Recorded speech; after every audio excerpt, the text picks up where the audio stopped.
About 35 years ago, I got obsessed with a simple question. What makes the difference in the quality of people's lives? What makes some people leaders and other people followers? What makes most people talk about a dream and never follow through, and other people, just a small percentage, kick ass, take names, you can throw any obstacle at them, they find a way to break through. What's the difference? And when I first grew up, I grew up very poor financially. I grew up in a very tough environment. When I met my fourth father, I said, Mom, I'm confused. I was confused because I always loved people, just my nature. But when I was in high school, I was not the most popular kid in school. In fact, the most popular kid in school treated me like hell. He was so vicious and mean, I thought, what makes that guy popular?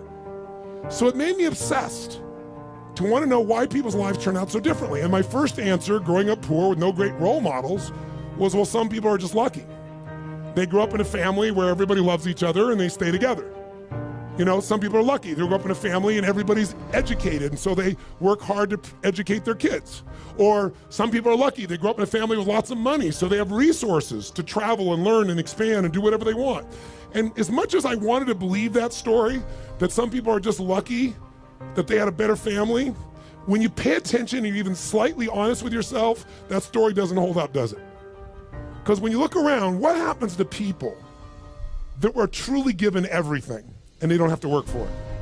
What happens to the person who's born and they got total love and support from their family? They have total financial abundance. They don't have to worry about it whatsoever. They got all the great education. What happens to the majority of those? Not all, but the majority of those people don't build any muscle. They're not hungry because everything was given to them, so they don't have any hunger that could give them drive. Which, if you ask me, Tony, what's the single most important key to success above anything else? It's not talent, it's not skill, it's hunger. If you get enough hunger going in you for an answer, you'll find the answer. If you get a hunger enough inside of you that says, I gotta take things to a next level, I gotta achieve, I gotta make a difference, I gotta expand, you will find the answer. People's intelligence will expand if they got enough hunger. But if you got everything and you're not hungry, you're not gonna have much. Look at the pathetic people you read about in the rag newspapers who were given everything. And as a result, what do you find out? The majority of people that are given everything, you find them living in rehab. They've been getting everything else, and they're going in and out of rehab for drugs or alcohol or something else. And then you find these people that life seems to have stepped on. You know the kind of people I'm talking about? Life has kicked them in the face. They've experienced tremendous injustice. Nothing has been fair to them. They've been abused mentally, emotionally, sexually, spiritually, whatever. And very often, those are the very people that most of us are inspired by, who achieve levels that most people never dream about and who touch society. For example, what would you guess would be the future for a child if I described their background? Because most people think biography is destiny. What you've been through determines who you are. And most of us, if we're not succeeding, can tell everybody the stories of why we're in that place. But it's much more fun to tell people where you are today in spite of what happened in your life. That's a much more interesting story, isn't it? But if you look around, what if a person's story is this? True story. A person's born and their father's not there as a baby. Their father left before they got there. Their mother is going to raise them, and their mother's 13. A child being raised by a child. If that's all I told you, what would you predict the future of this child would be good? Real positive, uplifting, expansive, powerful, influential, or concerning? Concerning. What if I said this 13-year-old mother didn't know what to do with this baby and was overwhelmed, so she gave the baby most of the time to her grandma, who had lots to deal with? And what if I told you, with grandma not noticing, before this child was 13, she was sexually abused more than 3 times by different people in family and friends? Now, a little baby being abused, a child being abused. What's the future? Doesn't look too bright, does it? What if I told you at 13, when the baby turned 13, this baby became exactly like her mother and became pregnant as well? Followed exactly in her mother's footsteps. What if I told you at 13, when the baby arrived, the baby was stillborn? The baby died at birth. What would that do to an adult mom having a baby, much less a 13-year-old child? What if I told you the kid went a little crazy with her behavior, got so outrageous and out of control, they put her in an institution, but fortunately the institution didn't have enough beds, so they couldn't keep her there more than a few days, and they finally released her to a man who claimed to be her father, who she'd not met. By now, I'm sure you figured out whose story this is. Who is it? This is Oprah Winfrey's story. Oprah Winfrey went through all that we just said, plus she was African American at a time in the US when the President of the United States was not African American, and when many people in the US did not judge people by their character, they judged them by their color based on nothing whatsoever. This woman has become one of the most influential people in the world, females on the planet, and that's her story. So the reason is, whatever story you're being told about the economy, whatever story you're being told around you, you have to be so aware not to buy into a limiting story. Either someone else telling you that or you telling yourself that. And I'll tell you something, it's gotten worse as the years gone by, and I think the US has been the leader in it. I'm not attacking my country, it's interesting what's happened in my country in the last 2 decades. Some of you may be old enough to remember 20 years ago when things started to change, because America likes to export their stories. So I think many of you, if you're around then, can remember there was a story of 2 young men who killed their parents in Los Angeles. Their names were the Menendez brothers. Does anybody here remember that story, the Menendez brothers? Keep your hands up so I can see a sense. Yeah, quite a few of you can remember the story. If you didn't know the story, it's about these 2 young men. They killed their parents, their mother and father, at point blank range with a shotgun, murdered them in cold blood.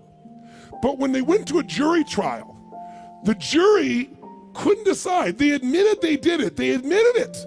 But they said, but our parents were abusive. And so the jury literally was deadlocked. It took 2 jury trials to convict them. Now, all because they were abused. Well, many people are abused. They don't kill their parents with shotguns, right?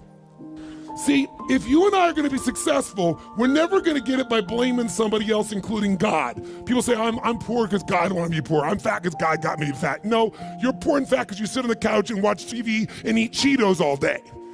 It's not God's fault. So what I'm suggesting to you is you and I have to come up with a better story, a story that can make things work. So now I want you to tell me the truth on something here. Tell me right now, who here in this room has ever failed to accomplish something that really mattered to you? We all know we failed at some point. The first time I ever asked this question on stage, it was spontaneous. I was at this group called TED, Technology, Entertainment, and Design. And I asked everybody in the audience, because they're all multi-billionaires, the guys that started Yahoo, the guys that started Google. It's this really unique group of people. And they're in this darkness. And they weren't responding, so I said, let me just ask you a question. How many of you have ever failed? No one raised their hand. I said, thank you for your full participation. How many of you have ever failed? They all raised their hand. I said, great. When you failed in the past, why did you fail? And this is where you hear people's story. Remember why I'm telling you this? Because I want to tell you right now, you might write down something. Change your story, change your life.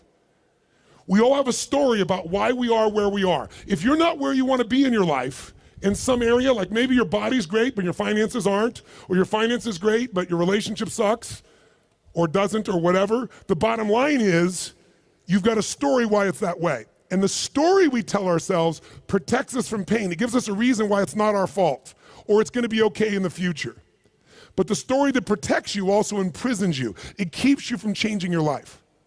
So in order to create a change in your life, you really truly got to change your story. You got to shift your story. You got to find a story that's going to empower you, a story that's going to strengthen you, a story that'll push you beyond anything you've ever done in the past. So the story most people have, and that they had at this TED piece, was I said, why have you failed in the past? Didn't have the money, didn't have enough time, didn't have the right resources, didn't know the right people, didn't have the right contacts, didn't have the technology. Some people said we had a lousy leader. The leader said I had lousy people. Right? Isn't this stuff that people tell you? And then in the darkness, I heard this voice say, I didn't have enough Supreme Court justices.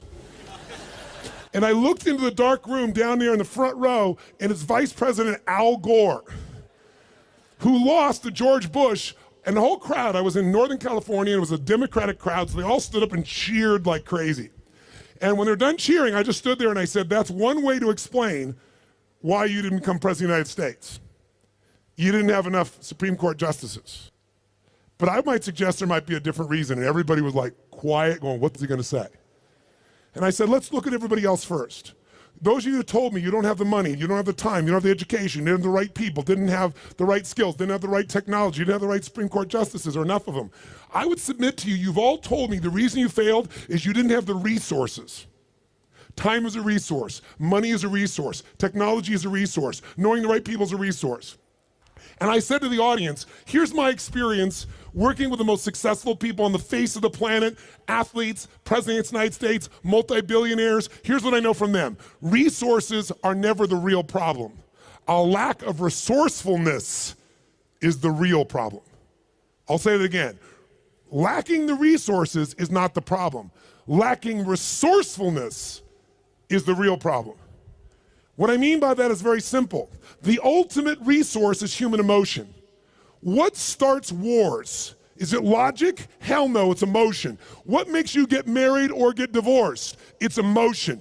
What will make you stay up all night, work to build your business? Emotion. What will make you give up? Emotion. If you don't master your emotion, if you don't become resourceful, then you're gonna think the problem is resources. Because I'm here to tell you, every great person I know didn't have the resources, but they got them because they're resourceful. And what that means is, if you're creative enough, creativity is an emotional resource, can you find an answer to the problem, yes or no? If you're determined enough, can you find the money that you don't have? Can you find it, yes or no? If you care enough and get other people to care with you, can you get them to help you, yes or no? If you are bold enough, if you're strong enough, if you're disciplined enough, can you get yourself to do things other people cannot find a way to do, yes or no? See, the ultimate resource is resourcefulness. And I tell you that, my friends, because I grew up with no resources, but I became very resourceful, and that's why I have the privilege to be with you today.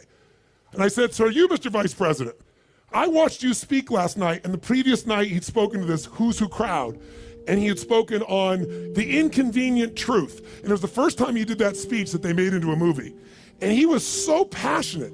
And you never saw him passionate, but he was passionate. He grabbed everybody. People liked him, people didn't like him. I said, listen, let me tell you something. You said you didn't have enough Supreme Court justices? Here's the truth. I watched the debate with you and Bush. I wanted to vote for you, but I couldn't. There wasn't any energy. There was just ego there. I said, I watched those debates. I said, if the guy that was up here last night was the guy in those debates, you wouldn't need the Supreme Court justices. And the whole crowd went berserk. They started clapping, standing ovation, and he came over and gave me a little high five and said, you're right. And we became good friends out of it. And people came to me afterwards, the guys from Kleiner Perkins, multi-billionaires, they took me to dinner and they go, we've all been thinking that. No one would ever say that. How could you say that publicly? I said, because it's the truth. They go, yeah, but no one said it. And guess what? The truth is, I don't care where you are today. I don't care if you're totally broke and getting here was a huge stretch for you. If you can find the hunger inside of you and you can remember, I don't need resources, I need resourcefulness, that'll get me the resources, then anything you dream about you can make real. But the minute you forget that and you come up with a story that goes, I don't have the money, I don't have the time, I can't do it, it's too far away, that's what's gonna kill you. Change your story, change your life. And we all have a story because we're afraid, all of us, to fail. We're afraid to not look good. We're afraid to be disappointed. We're afraid to get our hopes up. But the only way that you get courage, courage means you're afraid, but you do it anyway. It's not courage if you're not scared. And so there's gonna be people talking here the next few days or today that they're gonna give you some great strategies. Whether you do it or not is not gonna be based on your ability. What you're capable of is amazing. What most people will do is disappointing. It has nothing to do with the content of what needs to be done. It's everything to do with the mastery of your own states. So here's what I believe. My passion is not just get up and talk. My passion is get people to rewire themselves. So how many of you came here not just for information? How many came here for some breakthroughs? A breakthrough means a new quality of life where things that were impossible are possible. Who's with me on this? Say I. So let me give you 3 keys to a breakthrough.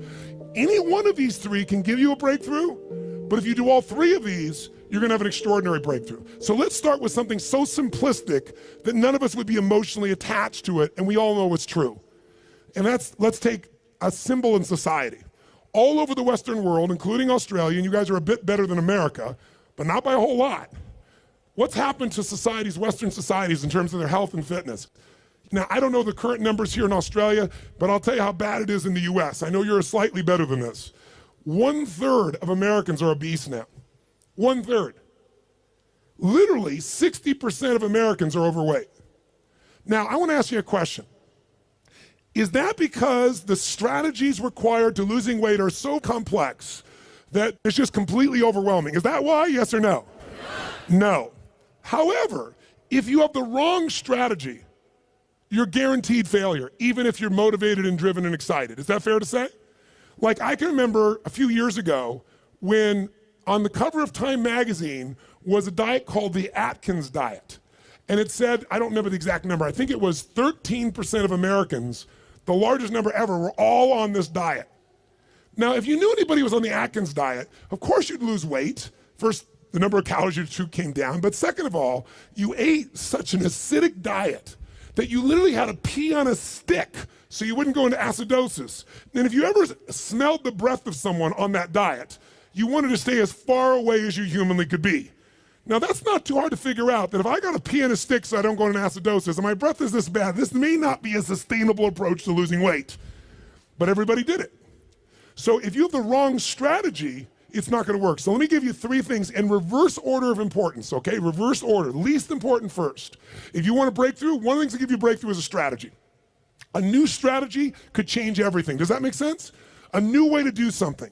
If you come up with the right strategy, it could save you a decade. It could save you 5 years. And one reason to come to a seminar like this, in my opinion, is to gather up as many strategies as you can.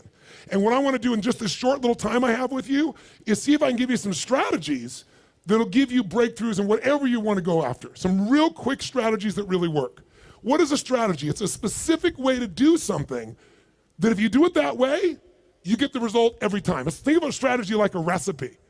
If you know someone's recipe and they took 25 years to figure out how to make the perfect chocolate cake, and you're not a baker, but you got their strategy, you got their recipe, how often can you get the same quality of chocolate cake if you follow their recipe, if you follow their strategy? How often will it work? How many times?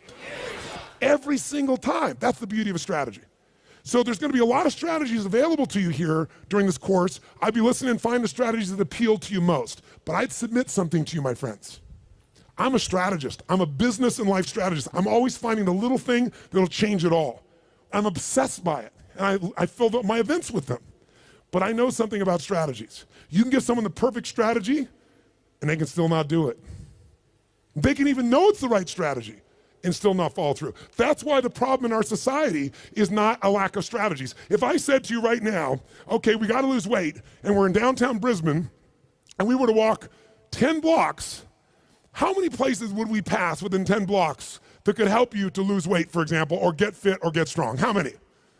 In fact, you don't even have to get up out of this building to learn how to lose weight, because today, God forbid you were going to get up and walk, you could just pull out your iPhone or your iPad or whatever phone you have, and you could download 10 books right now that you'll never read, right? On how to do it. Maybe you'll start reading the first one, and then you'll get a little text. Oh, what's the text say? And you won't read the rest of the chapter. How many trainers are there in the Brisbane area that could get you fit and strong? Are there plenty, yes or no? Yes. So, is it a strategy problem, do you think? No. So don't get me wrong, I believe strategy is invaluable, but strategy without the next 2 is basically worthless in my experience. You know what to do, but you don't do what you know. But the right strategy versus the wrong strategy is critical. And why don't you make a note of this, really important. You have to do the right thing at the right time. I'll give you an example in my country. Buying a house, right thing to do. In my country, 2007, wrong time.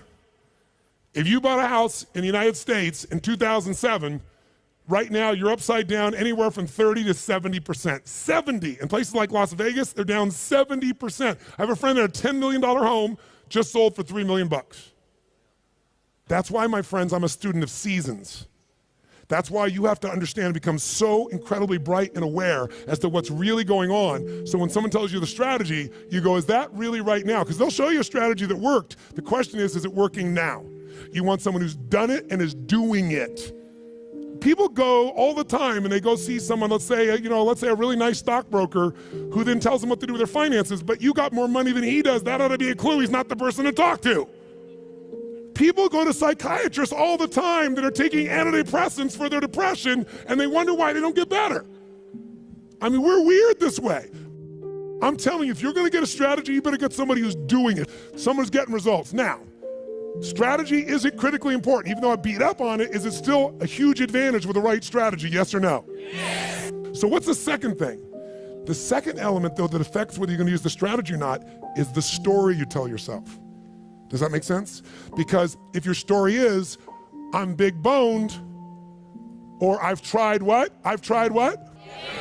Everything. If you tried everything, you'd have the answer. Right? But when people say, I tried everything, what does that do? It makes your brain go, see, I've tried everything. There's no reason to try anymore. It's not my fault. I'm just big boned. I just have low metabolism. right? It's just, I've always been this way. And by the way, people's stories are often true, but they're not effective. It may be true that you have low metabolism. It may be true that you're big bone, but that's not why you're fat. It's because you're doing nothing to change your metabolism. Make sense? Or I don't have a relationship with a great man or great woman because all the good ones are gone. Or they're gay and I'm not, or I'm gay and they're not, something of that nature, right? Isn't that a common story people tell themselves? And what does the story do? It kills your hunger, it kills your drive, it gives you a reason not to face the discomfort. We've all lived in a society that has trained us since we're this tall now. Most of you, by the time you're 21, saw 2 million commercials and had to instantly get out of pain. Instantly out of pain. You know what the problem with getting out of pain is? It takes away the purpose of drive. How many of you know somebody who takes antidepressants right now and they're still depressed? That's because they have the same story. Even though they changed their biochemistry, the same story brings them to that lousy place. If your story is, I don't have the resources, that story is gonna kill your future. If your story is, I can get any resource I want, if I find a way to add enough what? Value to other people's lives, then you can get the resources. It's so amazing. I don't know, because in Australia you don't have a lot of places to go. I know there's a few, but how many of you in this room ski or snowboard? In skiing or snowboarding, if you take up the sport and you get on a really vicious hill, what they call a black diamond hill, there's edges where if you don't stop, you go to the edge and you'll die. And what happens is when you're brand new and you're starting to skid out of control, most people slam themselves on the ground and try to hang on to the hill for dear life. And those are the people that will never master skiing or snowboarding, because they let their fear of the edge push them down. The person that goes, I'm gonna dig in, I'm gonna work even harder, I'm gonna carve. It's scary as hell, but I'm gonna stay with it. They learn to carve. Those are the people that have skiing or snowboarding be something they love for the rest of their life. Your story is everything, my friends. And by the way, I'm not lecturing you. I'm sharing with you because I've learned by my own stupidity. That's the only reason I can share this. But you change that story, you'll change your life. Give up the story that limits you. It may even be true. You may have ADD. You may have been abused as a child. It may be true. But that story is not why you don't have great relationships or a great business now. You don't have great relationships or a great business now because you're so afraid of trying and failing, you keep telling that story instead of taking action. Third key, the most important key. Because by the way, if you come to somebody and they go, well, I'm big bone, they go, that's just your story. They're going, I'll show you a story, I'll beat you to a pulp. We have to do this to ourselves. But if you are gonna help someone change, including yourself, you need the third element, the most important element, and that is you need the right state. State, or Australians call state. State. If you're gonna have the right state, then what you have to understand is your state determines how you think and feel, right? How many of you in this room can remember a time when you got really angry at somebody? Did you ever notice when you're really angry at somebody, suddenly you remember everything they've ever done? Because when you go in that angry state, it makes you take the parts of your brain that relate to a story that supports that state. On the opposite, how many of you in this room can remember a time in your life when you fell head over heels in love with someone out of your mind? How many can remember a time like that? Say I. It's been a long time for some of you. Is that all the, make the sound of head over heels in love. Go ahead, make the sound. Is that short-lived for you? Let's try this. Ever been so head over heels in love you couldn't stop thinking about the person, you wanted to make love to them every moment, you're just dreaming of them, you felt them wanting you, you wanted them, you're out of your mind. Make that sound. What does that sound like? Go ahead. Much better, much better. See, in the beginning of a relationship, when you love somebody, what will you do for them when you love somebody? What will you do? Anything. If they say, would you take out the trash? You go, take out the trash. Right? But after 7 weeks, 7 months, or 7 years, or 70 years, somewhere in that range, something clicks different in you and they go, could you take out the trash? And you go, what do I look like, your janitor? And they go, I don't know what it is. We used to have so much passion. Where did it go? I'll give you a clue, write this down. If you do what you did in the beginning of the relationship, in the end of the relationship, there won't be an end. If you do what you did in the beginning of the relationship, in the end of the relationship, then there won't be an end. How long have you two been together? A year. 20 years from now, there'll be no worries for you two. He's got his arm around her. They're snuggling, they're connected. They're in the middle of the seminar learning and they're totally connected. Do what you did in the beginning of the relationship, at the end of the relationship, there won't be an end. It's so simple. That's the difference in state, isn't it? Because when you go in a different state, you come up with a different story about your partner and then you use different strategies that aren't very good. If you're in a great state, great story, great strategies, you tend to maximize. Is this helpful? So tell me, which one of the three here do you think is the one that can screw things up the fastest and can mess things up the most? Which one of these three? Tell me. Story is the one that will sustain the problem. The one that can change everything the fastest is the state. The strategy is useful, don't get me wrong. I live for them. I mean, I can tell you some strategies in business. I've taken companies, I buy them for next to nothing and turn them around, make millions of dollars, just using a couple of little strategies. Some of you will come to my business mastery program, you'll see.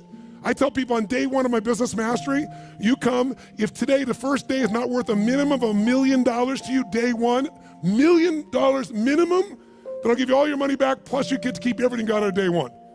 It's only a 4-day program. My clients are like multi-billion-dollar companies. We've helped turn around HomeX, the largest home builder, to give you an idea, in Mexico. They credit us in the last 2 years to $750 million of increases from what I did with them. That's their words, not mine. Or taking a chiropractor who's got 3 people and doubling his business in 6 months. I've done that with strategies. Simple business strategies where if you don't know the strategy, ignorance is not bliss, ignorance is poverty, ignorance is pain. And the way I got those strategies is I willing to fly anywhere, do anything, spend any amount of money because I knew the value of the strategy. But all that still would have been worthless if I didn't apply it. What got me to apply it was the right story in the right state. If you want to change your story, first thing you got to do is change your state. Does this make sense, yes or no? So now, let's take a look at you and what you want. If you and I want to say, why do people's lives turn out differently than other people? We can come up with one word and I can show you where it is. Decisions. Write down decisions, not conditions, determine my destiny. Decisions, not conditions, determine my destiny. If you look at your life and you look back on it over the last 10 or 15 years, I'd be willing to bet there have been some decisions that if you would have made a different decision, your life would be radically different today. Your relationships or your income or your happiness or your body weight. Everybody's got a story about how the condition affected them. But I can take you 2 people that went through the same conditions, and one person comes back from war and they kill themselves or other people, and somebody else comes back and they spend all their life working for peace. I can find 2 people that were abused as a child. One of them lives totally inside themselves, feeling sorry for themselves. The other one becomes somebody who has an incredibly passionate relationship because they're never gonna let anybody hurt who they love. Same conditions, different decisions.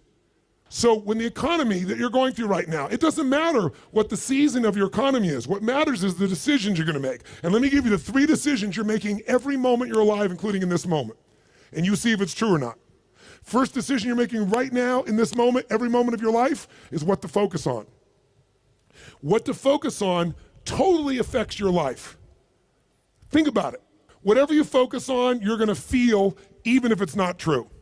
If you're focusing on, oh my God, you know, the economy's gonna go to hell, when you focus on like that, you're gonna feel like hell, and your decisions are gonna be hang on to what you got. If you're focusing on, everybody's scared to death, this is a perfect time for me to find an ultimate advantage, because during times of maximum pessimism is when you can do the best. If that's your focus, you're gonna find a different set of opportunities. Focus equals feeling, focus equals direction, focus shapes everything. What's the problem though? Most of us don't control our focus, we let the world around us do it, don't we? If you're gonna turn on the television set, tell me something. What does the news always try to do to get our attention? Tell us what's rosy and beautiful and magnificent? No, or find something that will jolt us. Which one? Jolt us. In the old days, today the news is in your pocket, right? It comes to you through your Twitter feed. It comes to you by being fed to, you know, for example, by text by friends or whatever. The news follows us. But to get our attention in a world where everyone's fighting for our attention, they're looking for a story to jolt you. In the old days, before you had news in your pocket, you walked by a newspaper stand, and if it said something like, headline at the top said, great weather this weekend, what did you do? Smiled, that's cool. Did you buy the paper? No, I'm not gonna buy the paper. Great weather, I know what I need to know. But if the headline says, big storm coming, what happened? Boom, some money when that sucker you pulled out, you need to know more. So the news is so competitive today, 24/7, there's not enough news. They've got to constantly play this game. So if you don't take control of your focus, the world will do it for you. If you want to feel good about something, what kind of news? What if there was a movie, and you went to the movie, and here's the beginning of the movie. The main protagonist, the main character, is cool, having a great time, physically healthy, strong, happy, great family, great finances, great everything. That's how it starts, okay? Second part of the movie, still good. Third part of the movie, phenomenal. End of the movie, everything's cool. Who's gonna go to that movie? What are they gonna say? That movie's the most boring what? Movie on the planet. So you and I, if we don't take control of our own focus, we let the environment do it for us because they're always looking to get your attention. Film at 11, your child could die by drinking the natural water here coming out of this area. And when you get to the story, it's never quite the story, but they use that headline to get you. There are headlines in your own life too, though, aren't there? Headlines we use on ourselves. If you want to change your life, change your focus. I'll give you 3 examples, real quick. Everyone has a pattern of focus. It's not what you focus on in the moment that affects you. It's what you focus on regularly. So for example, do you tend to focus, personally you, on what you can control or what you can't control? Those of you focus on what you can control tend to feel more in charge of life. Those that focus on what you can't control, by the way, is there plenty of stuff we can't control in this world, yes or no? Tons. And if you focus on it, you will be depressed. Depressed people constantly focus on what they can't control. Second, and it doesn't matter what drugs you take, if you keep focusing on what you can't control, you're gonna get depressed if we add 2 more. Here's another pattern. Do you tend to focus on what you have or what's missing in your life? The tendency today is what's missing, and sometimes we make up what's missing. If you focus on what you have, when you're focused on what you're grateful for, how does your life feel? When you start thinking, oh my God, look at how I'm living. I mean, the worst Australian person who's having the worst, toughest time is having a better time than 90%, I should say more like 80% of the planet. Because about 80% of the planet lives on $2 a day. Most of us, our worst nightmare is somebody else in the world's greatest dream. But if we don't focus on what we have, and we focus on what we're missing, you're gonna feel like hell. And don't get me wrong, sometimes focusing on what you're missing will give you some drive. Cool, but you just gotta balance it out. People are depressed, always focus on what they can't control, always focus on what's missing, and here's the third one they have, third one. And by the way, most of you have one of these, maybe 2, not all 3. If you have all 3, I know you get depressed pretty easily, okay? Third one, do you intend to focus on the future, the present, or the past? Now, we all do all 3, right? But which one do you tend to put more focus on, the future, the present, or the past? What is it for you? Just say it out loud, quick. Future. Now, in this room, you hear a lot of the future, which in my country is called future. And most of you came here because you're interested in the future, aren't you? Isn't that why you came here? That gives you an advantage, doesn't it? Because most people tend to look at the past. If you're focused on the past, since you can't control it, it's gonna probably, many times, lower your energy or even depress you. If you focus on the present, you'll probably be happier because the present moment's got more to it. A great business person looks at the future and the present, back and forth. A great happy human being tends to live in the present. A miserable human being tends to live in the past. Now, there's some exceptions. If your past is the best part of your life, you might want to spend more time there. But the problem is, if you're trying to drive yourself into the future and you're using a rearview mirror called the past, what's gonna happen, my friends? Tell me what's gonna happen. You're gonna crash. You're not gonna go backwards, you're gonna crash. Make sense? So these are just 3. I could give you so many more, and if you decide to come to the seminar, we're not just gonna tell you this, we're gonna work on it, but I wanna at least make you aware of it. So if you catch yourself focusing on what you can't control, go, okay, of course I can't control this, but this is what I am in charge of. This is what I can control. I'm missing this, that may be true, but here's what I do have. That will shift your state, which will then allow you to come up with a better what? Story, which will then get you to possibly be able to use a better strategy. Here's the second decision you're making right now as you're sitting here. Second decision, as soon as you focus on something, you now have to give it a meaning. What does this mean? What does this mean? So for example, is this problem in your life a problem? Is it God punishing you? Would it feel different than if you said I have a problem versus God's punishing me? Or is it a challenge? Or what if it was a gift? What if this problem was truly a gift? Would it change how you felt, the state you're in, the strategy you would find, versus if you thought this was a curse? You better believe it. And every moment we're making decisions once we focus on something on what it means. Were you just humiliating me? Were you teasing me? or you're challenging me. Whichever one you come up with is going to change a very different relationship between you and I. And it's all what you make up in your head, the meaning you give it. Is this the end or the beginning? If you think this is the end of a relationship, are you going to treat the person the same way as if you think it's the beginning of a relationship, yes or no?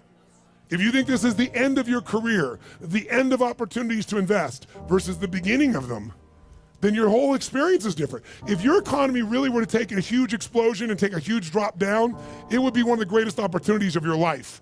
The fact that it's no longer growing geometrically is an advantage to you, if you understand that. Because by the way, you make more money when things burn down than when they grow because they burn down faster. It takes years to build the towers in New York, burn them down in a couple hours. And if you're smart, you can know how to do well no matter what the economy is doing. That's really the skill set you gotta master. But none of that will you get to unless you can come up with an empowering meaning from the situation. That's what makes somebody successful. What makes Oprah Oprah is she focused on what she could control. Oprah focused on what was possible, what was in the future, and how she could do something right now to make it happen. Oprah mastered meaning. She didn't say, I'm African American, I'm poor and I'm broke and I have no resources. She goes, I'm a tower of power and I'm gonna find a way to make this world change. Those belief systems got her, those states and beliefs, to the strategies that made her Oprah. Make sense? So, the piece here is meaning. What does it mean? And then the third decision you're making right now, and again, when I say you're making it, be honest. You may not be making these decisions consciously. They may be being made in your unconscious just habitually because you're not paying attention. That's why you and I want to change our life. We got to wake up. So we decide what we focus on, we decide what things mean, and then the third decision, we decide what to do. What to do. Do I quit or move forward? Do I go interview this person and figure out what they know, or do I just go home and have lunch? Do I enroll in this course so I keep growing, or do I go home and say, let's just see how I do? Your decisions are going to be affected. Do I stay married or do I get divorced? Do I walk up to that person and say, I want to meet you, or do I just stay here and go, maybe it's not the right time? Your decisions of what to do are powerfully shaped by the emotions you were feeling, and the emotions came from the meaning.